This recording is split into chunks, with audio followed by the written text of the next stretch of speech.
La periodista Elena Ríos, impulsada por un anónimo y críptico sobre, se encontraba en la estación de tren de un pequeño pueblo andino en 1955.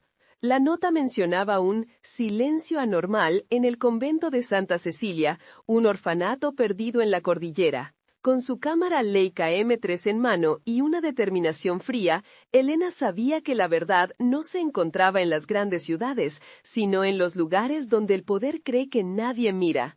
La atmósfera era pesada, cargada de la niebla y el misterio que solo la alta montaña puede ofrecer. Ella ajustó el cuello de su chaqueta de lana, sintiendo la mirada de los pocos lugareños sobre ella, una mujer sola en una misión. Este viaje no era solo una historia, era un desafío directo a la autoridad oculta. El camino al convento de Santa Cecilia era una prueba de voluntad. El vehículo, un viejo jeep prestado, luchaba contra la pendiente de la montaña, rodeado por un paisaje de pinos y rocas grises. La carretera, sinuosa y mal mantenida, simbolizaba la dificultad de acceder a la verdad. Elena miraba por la ventana. No había rastros de vida ni casas cercanas. El aislamiento del convento era absoluto, una fortaleza natural que protegía sus secretos del mundo exterior. Alrededor de ella, el aire se hacía más fino y frío, presagiando el ambiente gélido y austero que pronto encontraría. La periodista sintió un escalofrío que no era solo por la temperatura. Finalmente, el jeep se detuvo ante la imponente puerta de hierro forjado del convento. La estructura era de piedra oscura, austera y medieval. Sor Amalia, la madre superiora, abrió la puerta. Su figura alta y severa, envuelta en un hábito negro grueso, dominaba el umbral. Sus ojos azules muy claros, fríos e inexpresivos, evaluaron a Elena con una intensidad cortante. La bienvenida fue glacial.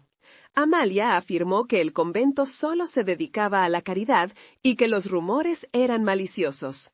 Elena, sin embargo, percibió una tensión palpable detrás de la fachada de piedad. El aire dentro de los muros olía a cera vieja, humedad y un silencio opresivo. Sor Amalia condujo a Elena a través del pasillo principal. Las paredes eran de piedra desnuda, sin adornos, y el piso de madera crujía bajo sus pasos. La única fuente de luz provenía de pequeñas ventanas arqueadas que filtraban un tenue resplandor invernal. La austeridad del lugar era extrema, pero no parecía ser la de la pobreza, sino la de una disciplina implacable. En lugar de encontrar niños jugando o haciendo ruido, Elena notó la ausencia total de vida. El silencio era tan profundo que se sentía como una entidad física, una capa que cubría cualquier posible secreto. La madre superiora caminaba delante, sin mirar atrás, como una sombra. En el refectorio, Elena presenció una escena que congeló su sangre. Alrededor de una larga mesa de madera se sentaban exactamente 24 niños. Todos eran varones, de unos 8 años, vestidos con túnicas grises idénticas. Pero lo más impactante era su apariencia. Todos compartían el mismo cabello rubio ceniza cortado a tazón y los mismos ojos grises. Se movían y comían en perfecta sincronía, sin emitir un solo sonido o mirada de curiosidad hacia la recién llegada. No eran solo parecidos, eran copias exactas. Elena disimuló su asombro, pero su mente periodística comenzó a formular la pregunta imposible. ¿Cómo podía haber 24 huérfanos idénticos en un convento aislado? Elena intentó sondear a Sor Amalia sobre los niños, preguntando por sus nombres, sus orígenes y la increíble coincidencia de su parecido. La Madre Superiora respondió con una calma escalofriante, afirmando que Dios los había traído al mismo tiempo y que eran hermanos en espíritu. Ella se negó a proporcionar cualquier documentación o registro. Durante la conversación, Sor Amalia nunca parpadeó, manteniendo una mirada fija y fría. Elena notó un pequeño detalle. La Madre Superiora llevaba colgada de su cinturón una llave de latón muy ornamentada, que parecía abrir una cerradura importante. La negación absoluta y la uniformidad de los niños eran pruebas de que el convento escondía un secreto monumental. Más tarde, durante una actividad de jardinería supervisada por una monja anciana, Elena se acercó a uno de los niños. Le ofreció un pequeño caramelo que había guardado. El niño, idéntico a los demás, lo tomó con una lentitud mecánica y lo guardó en el bolsillo sin mirarla a los ojos. Elena le preguntó su nombre, y el niño solo respondió con una mirada vacía. Ella intentó una pregunta más simple: ¿qué te gusta hacer? El niño no respondió, sino que continuó moviendo la tierra con una pequeña pala, con una concentración robótica. Era como si la capacidad de expresión individual hubiera sido borrada de su joven mente. El silencio no era timidez, era adoctrinamiento. Mientras observaba a los niños en fila, un detalle físico llamó la atención de Elena. En la muñeca derecha de uno de los niños, justo debajo de la manga de la túnica, había una pequeña mancha de nacimiento de color marrón, con una forma irregular. Disimuladamente, Elena esperó a que el resto de los niños pasara. Con un nudo en el estómago, confirmó su sospecha. Cada uno de los 24 niños idénticos tenía la misma mancha de nacimiento, exactamente en el mismo lugar. Esto iba más allá de la mera coincidencia genética. Era una marca, una firma biológica. Este descubrimiento confirmó que los niños no eran solo hermanos, eran clones, o el resultado de un programa de reproducción controlado y sistemático. La Madre Superiora no era una cuidadora, sino una guardiana. Esa noche, bajo la única luz de la luna que se colaba por las ventanas, Elena se deslizó fuera de su celda.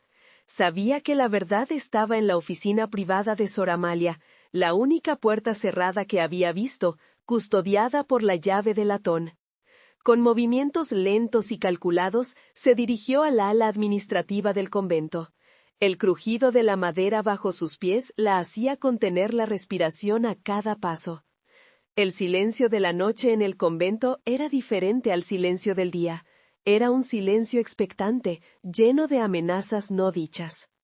Al llegar a la pesada puerta de roble, se dio cuenta de que su misión acababa de volverse mucho más peligrosa.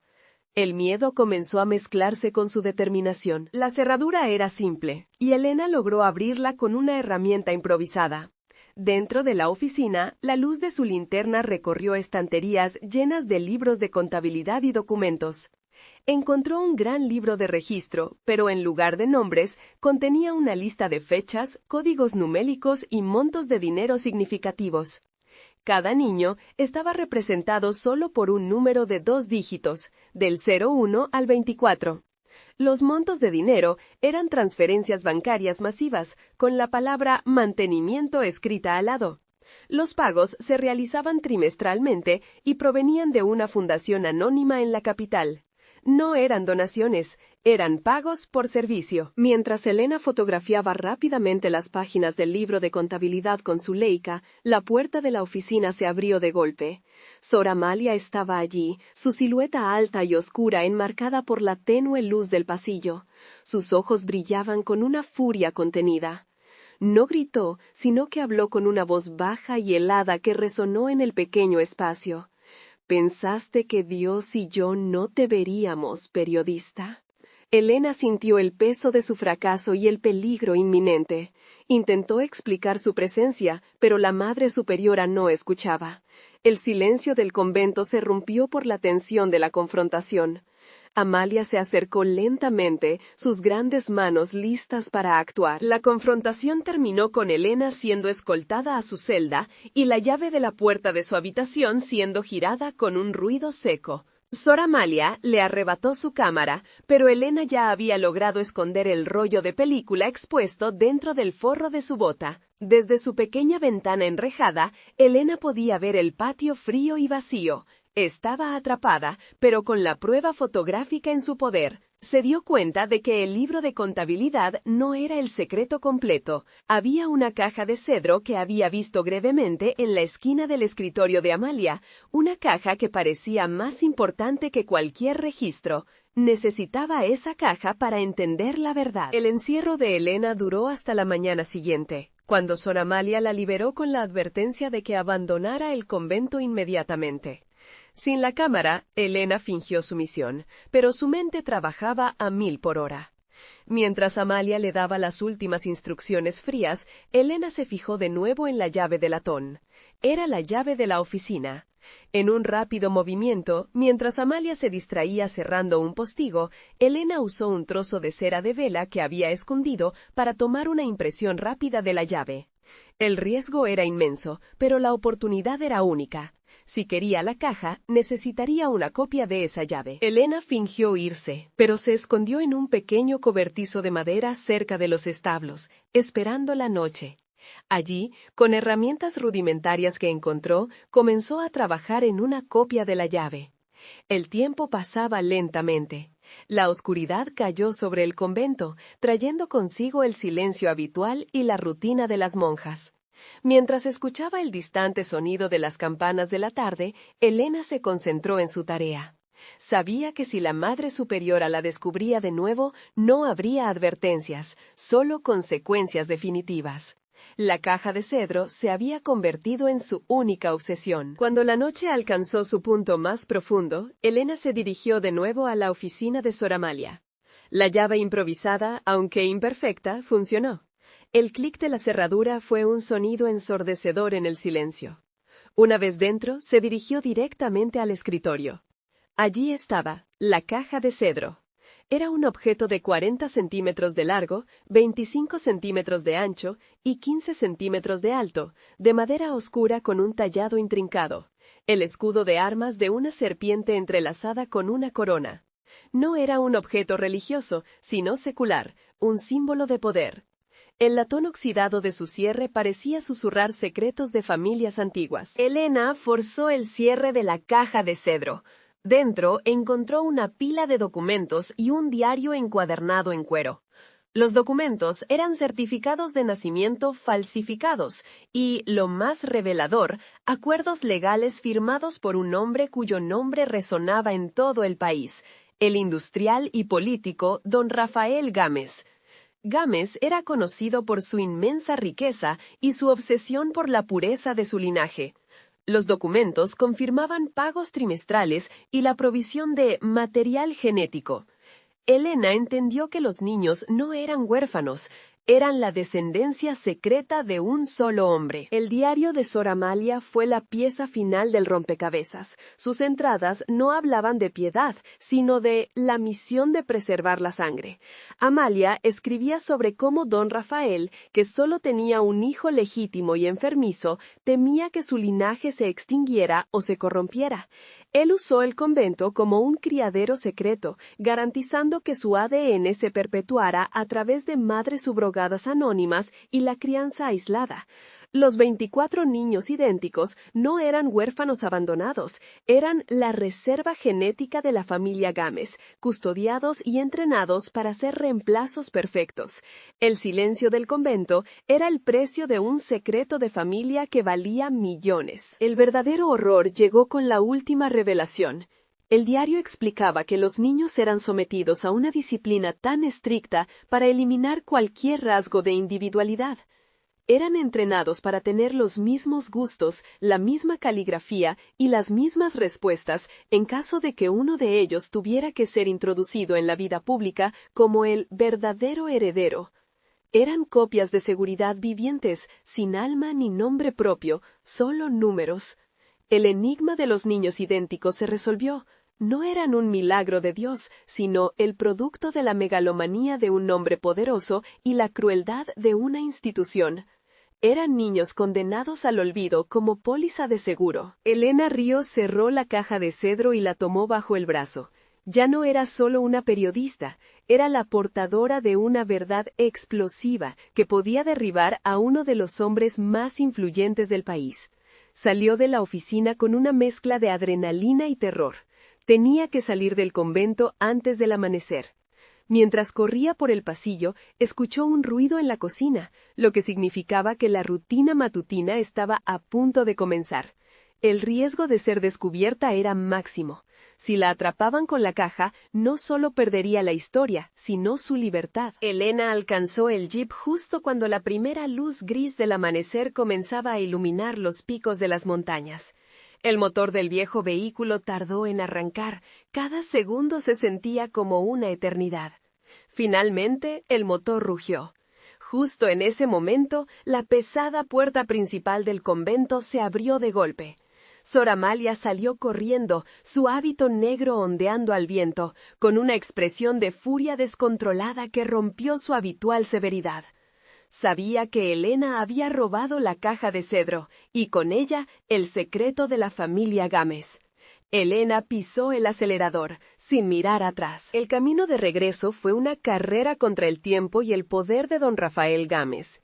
Elena no se detuvo hasta llegar a la primera ciudad con una oficina de correos. En un pequeño y polvoriento mostrador, abrió la caja de cedro una última vez, revisando el diario y los documentos. Luego, envolvió el rollo de película expuesto y los documentos clave en un paquete sellado, enviándolo a su editor en la capital con la instrucción de que se publicara de inmediato si ella desaparecía. Era su seguro de vida y el destino final de la verdad. El peso de la caja ahora se sentía como una carga compartida. 2 días después, Elena estaba de vuelta en la capital, sentada en la redacción de su periódico. La tensión era insoportable. Los editores debatían si publicar la explosiva historia que implicaba al poderoso don Rafael Gámez. De repente, la impresora de teletipo comenzó a sonar frenéticamente. Un mensaje urgente de la policía. Don Rafael Gámez había sido hospitalizado de emergencia por una enfermedad repentina. El destino había intervenido, o quizás el miedo al escándalo había cobrado su precio. El momento era perfecto para la publicación. La historia se publicó al día siguiente con un titular que sacudió los cimientos del país. El secreto de la sangre, los 24 herederos ocultos de Gámez en el convento. La fotografía de los niños idénticos, con su inquietante uniformidad y sus ojos vacíos, ocupaba la primera plana. El escándalo fue inmediato. Las autoridades se vieron obligadas a investigar el convento de Santa Cecilia. El poder de don Rafael Gámez, construido sobre la ambición y el secreto, se derrumbó en horas. La verdad, finalmente expuesta, había liberado la historia de los niños. Semanas después, Elena regresó al convento, esta vez con un equipo de asistentes sociales y policías. El lugar ya no era un templo de silencio, sino un sitio de investigación. Sor Amalia fue arrestada, su expresión de severidad finalmente rota por la derrota. Elena observó cómo los niños, ahora libres de la disciplina opresiva, eran sacados del convento. Todavía vestían túnicas, pero por primera vez sus rostros mostraban algo más que vacío, una ligera, casi imperceptible chispa de curiosidad. Su futuro era incierto, pero ya no estaban condenados a ser copias. El enigma había terminado. El proceso de convertirse en individuos apenas comenzaba. La caja de cedro, el objeto que contuvo el secreto de la familia Gámez, fue entregada como prueba a las autoridades. Elena la vio por última vez en la oficina de su editor, ahora limpia y vacía de documentos. El tallado de la serpiente y la corona en la madera oscura parecía menos un símbolo de poder y más un monumento a la crueldad humana. Elena, con una taza de café en la mano, sabía que esta era la historia de su vida. El silencio del convento había sido roto, y con él, el destino de 24 niños había cambiado para siempre, gracias a la tenacidad de una periodista que no aceptó las respuestas fáciles.